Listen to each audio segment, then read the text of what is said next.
राम राम सभी को नमस्कार, जय हिंद, जय भारत। मैं पुरुषोत्तम मुदगल आपका हार्दिक अभिनंदन और स्वागत करता हूं GK with Purushottam Mudgal YouTube channel पर। आज का जो सेशन है काफ़ी महत्वपूर्ण रहने वाला है, तो आप एक बार चैनल को सब्सक्राइब जरूर कर दें और ज़्यादा से ज़्यादा सेशन को आज का शेयर जरूर कीजिएगा।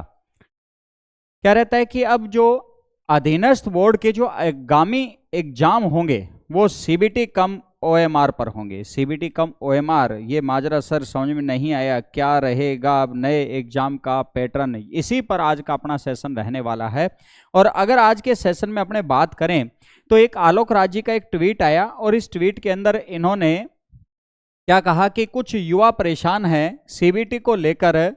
बता दूं कि हमारी सीबीटी हाइब्रिड मोड में होगी, यानी सीबीटी कम ओएमआर सिर्फ पेपर कंप्यूटर पर आएगा, मगर आंसर ओएमआर पर जैसे अभी होता है। जैसे अभी आपके पास क्या आता है, पेपर भी ऑफलाइन आता है और आपके पास ओएमआर भी ऑफलाइन आती है। दोनों को आप ध्यान रखना, पेपर को पढ़ते हो और उसके बाद में ओएमआर सीट के अंदर फिल करते हो।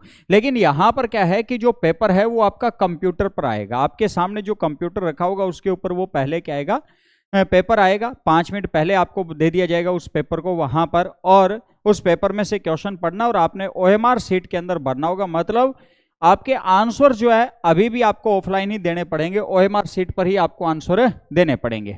ठीक है, शुरू में हम छोटे एग्जाम में इस पैटर्न को अपनाएंगे। ये भी इन्होंने कहा है छोटे एग्जाम जिस प्रकार से कि अपने बात करें सीटी के अंदर, बात करें सीटी में जैसे 15 गुना की लिस्ट ली जा रही है, जैसे अपने एलडी से संबंधित है, या जैसे अपने कोई और एग्जाम जो आंगनवाड़ी से संबंधित, महिला प्रवेश से संबंधित, एक बार प्रैक्टिकल उनमें किया जाएगा क्योंकि उसके अंदर कैंडिडेट जो होंगे वो बहुत कम होंगे। तो शुरू में छोटे एग्जाम के अंदर इस पैटर्न को अपनाकर देखा जाएगा। 20,000 से कम संख्या के लिए हमारे सरकारी ईवीजी लेटर्स जो है सीबीटी करवाएंगे और फर्जीवाड़ी नहीं होने देंगे भी। मतलब जो छोटे छोटे एग्जाम है सबसे पहले वो कंडक्ट करवा कर देखे जाएंगे। अब इस पैटर्न में अगर अपने बात करें है क्या चीज, किस प्रकार से लिया जाएगा, आपके सामने जो कंप्यूटर होगा उस कंप्यूटर पर आपका जो पेपर है वो पेपर आएगा। ठीक है, अब जो एग्जाम लिया जाएगा, मतलब वर्तमान में इन्होंने जो एग्जाम पद्धति को बनाने की कोशिश की है वो क्या करेंगे, कंप्यूटर पर आपका पेपर आएगा। ये तो आपका जो मोड होगा वो क्या हो चुका है, ऑनलाइन हो चुका है। ठीक है, ऑनलाइन आपका ये मोड हो चुका है। अब आपने क्या करना है कि जो आंसर देने हैं, मतलब आपने जो आंसर देने हैं उसके लिए आपके सामने जो ओएमआर सीट होगी वो ऑफलाइन है। ठीक है, वो क्या रहेगी, ऑफलाइन है। ठीक है, ओएमआर सीट को आपने खुद ही भरना होगा, कंप्यूटर के अंदर ऑनलाइन आंसर नहीं देंगे। क्वेश्चन पढ़ा, उसका सॉल्यूशन जो भी है, जो भी आपके पास विकल्प है उस विकल्प को आपने ओएमआर सीट में भरना, ओएमआर सीट आपकी जमा हो जाएगी। ये पैटर्न अपनाया जा रहा है, तो तभी तो इन्होंने बोला है सीबीटी कम ओएमआर। ठीक है, और इस एग्जाम पैटर्न को अपनाने का इनका मुख्य उद्देश्य ये है कि जो वर्तमान में जो पीछे एग्जाम हुए हैं उनमें जो फर्जीवाड़ा हुआ है, कईयों के ओएमआर सीट चेंज हो गई, कईयों के मतलब बाद में ओएमआर सीट भरी गई है, उन चीज़ों को रोकने के लिए। ठीक है, क्योंकि पेपर तो उसके पास वो होगा नहीं, कौन से नंबर का पेपर था, किस प्रकार से था, वो तो बाद में, मतलब ऑनलाइन के अंदर जो पेपर है वो तो जैसे अपने रेलवे है, बैंक है, ये कंडक्ट करवाते हैं उसी प्रकार से, जैसे उनके पेपर अपने निकाल पाते हैं जिस प्रकार से, उसी प्रकार से इनके पेपर मिलेंगे अपने को। तो ये तो पैटर्न बहुत अपने लिए क्या होगा, इजी होगा, और पढ़ने वाले जो स्टूडेंट हैं उनके लिए फायदेमंद होगा। पढ़ने वाले स्टूडेंटों को लिए बहुत ही ज्यादा फायदा होगा इससे।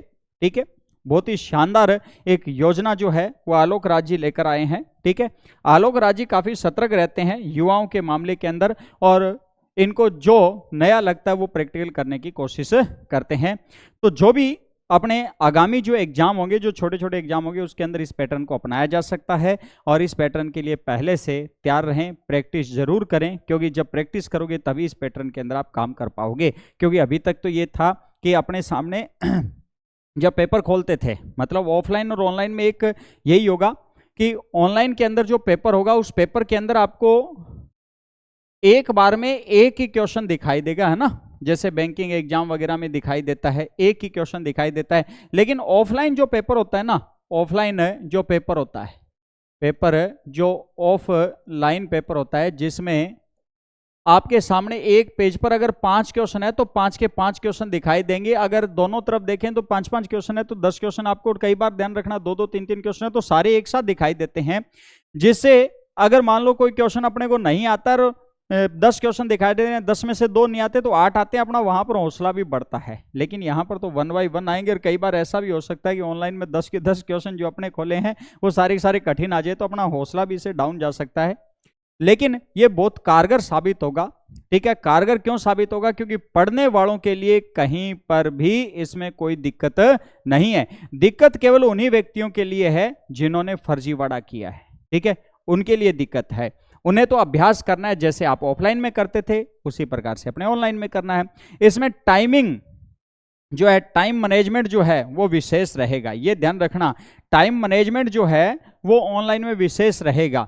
यहां पर जिस प्रकार से करते, क्योंकि जीके का पेपर होते लोग 3-3 घंटे गए, आधे घंटे में कर बैठ जाते थे। ठीक है, लेकिन यहां पर 1 बाय 1 क्वेश्चन खुलेगा। एक क्वेश्चन को अगर अपने 1 मिनट भी देंगे तो भी, अगर 150 क्वेश्चन है तो 150 मिनट तो लेगा। टाइम मैनेजमेंट बहुत जरूरी होगा ऑनलाइन के अंदर, ये सबसे बड़ी बात रहेगी। ठीक है, तो यहां पर थोड़ा सा अगर अपने देखें कि ऑफलाइन और ऑनलाइन दोनों में देखें, तो ऑफलाइन में अपने सामने 6-7% या 10% एक साथ खुलते थे, यहां पर 1 बाय 1% खुलेगा। जैसे बैंकिंग सेक्टर का नियम है, अगर उस पैटर्न पर रहा, या रेलवे वगैरह में अगर उस पैटर्न पर रहा, तो अपने सामने एक ही क्वेश्चन दिखाई देगा। ठीक है, अगर उस पैटर्न पर अपने सामने रहता है। बाकी देखो कि बोर्ड किस प्रकार से अपने सामने कंप्यूटर पर पेपर लेकर आए, वो तो अपने आलोक राज्य ही बता सकते हैं। ठीक है, तो इसी प्रकार की जानकारियों के लिए अपने चैनल से जुड़े रहें और चैनल को सब्सक्राइब करें। तो नेक्स्ट सेशन में मिलते हैं, तब तक के लिए धन्यवाद। जय हिंद, जय भारत।